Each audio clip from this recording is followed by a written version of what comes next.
Go again. Oh, sorry about that, guys. That was Melinda's idea. That was not my idea, that was yours. Dear. Well, please give Melinda a warm welcome. She's new to the team, and we're going to be seeing a lot more of her, and she's got a lot more talent than just putting me in my place. We'd love your support in the comments, and if you haven't already, please hit subscribe or like our videos.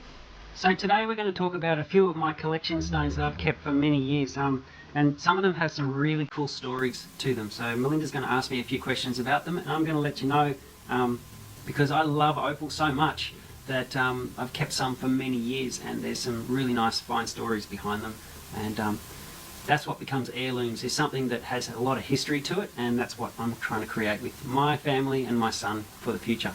Okay, let's start with this one. Where did you get this one from? This one is probably one of my two top most cherished stones. This one was in my dad's collection 40 years ago, and I always had my eye on it because it's one of the best crystal opals I've ever seen.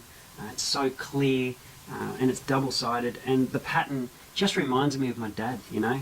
Every time I was little and I'd say, "Dad, can you get your collection out?" and I'd look at it, I'd always pick this stone up, and it was just so precious to me that even today, when he's now passed away, I look at it and I see him every single time, and it's so precious. I will never sell this one, ever, ever, ever. That's beautiful. Yeah, I love it. Let's move on to this one. Where does this one come from? Well, this one is one of my biggest learning curves in life. When I was working for my dad, he was an opal cutter back in the early days, and we were buying parcels of opal, and my dad said, I think I was about 20, he said, "I think it's time for you to go to Lightning Ridge by yourself and buy your first parcel of opal." And so I went up there and I saw some opal miners, and they had a big tray of opal, rough opal, sitting there, and this piece was glinting out of one of the pieces of rough opal, and I thought, there's enough money in there, it's got to be great. And I spent $30,000 on this rough parcel of opal, and this was the only stone that was in the parcel. Oh no! So I was a bit upset, but I did also decide, because it's one of the most top crystals I've ever found, I decided to keep it to remind me of that very time. And it is one of the biggest learning curves I could have ever gone through, so I do cherish this stone too. So I will be keeping this one and handing it to my son later on in life. What did your dad say? He shook his head. He shook his head and he said, "That's how you learn." Oh, that's a very expensive lesson. It is an expensive lesson, but I think everybody who plays with, takes a risk in life. You always make mistakes, and you don't learn until you make those mistakes. Yeah, until you make the really big ones, Yeah. the doozies. That's a precious one to me.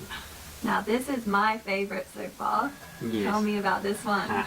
Well, this one and this one came out of the same pocket in a field called the 3 Mile Field up in Lightning Ridge. Now, this one is also 40 years old and was in my dad's collection too. And it's probably the most red and brightest crystal I've ever owned. So my dad let me put it in a pinky ring. It's a little bit tight on me nowadays, but I cherish it so much. And it sits right alongside that gorgeous crystal opal that my dad had in his collection. He also had black opals in his collection, but I'm a bit partial to crystals because they just have so much depth. It's crazy, and especially when you get them double-sided. The 3D, I have a thing about 3D patterning, and I'd mention it a lot in my videos, but it really means a lot to me, and I just love to see colour on colour. It's the best. Okay. And then what about this one here? Oh, this one is quite special, and it's probably the most recent to my collection. This I have named the stone Riverview because I used to get supply of opal from a man called Dave, and Dave was a very good friend, and as we decided to, he unfortunately got cancer, and as we decided to make a deal on this last parcel of opal, he died in the process, and I managed to still be able to pay him for the parcel, and we did business, but unfortunately Dave has gone, and I had a cheers with for Dave when I went barramundi fishing up the top end in Darwin, and I miss him greatly. He's a great guy, and so I've named this stone. I'm keeping this in my collection, and it's called Riverview, where he lived. It's so cool that all of the different stones signify a person. Yes. Almost. Yes. Oh, that's yeah. Yeah. Exactly right. Let's get one of the darker ones. This is a black opal. That is definitely a Tell black me about opal. this one. Well, this one was It was probably about 7 years ago. It was shown to me in a rough piece, and there is a video on YouTube of me cutting this stone, and I didn't expect it to be as bright and as strong as this.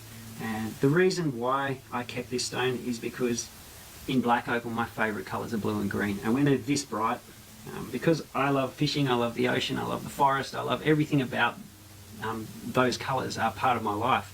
So I had to keep this stone because it's just so strong and bright. Stunning. And if I ever get another ring made, that will be the choice. False for sure. ring. Very Alright, good. let's go into another one.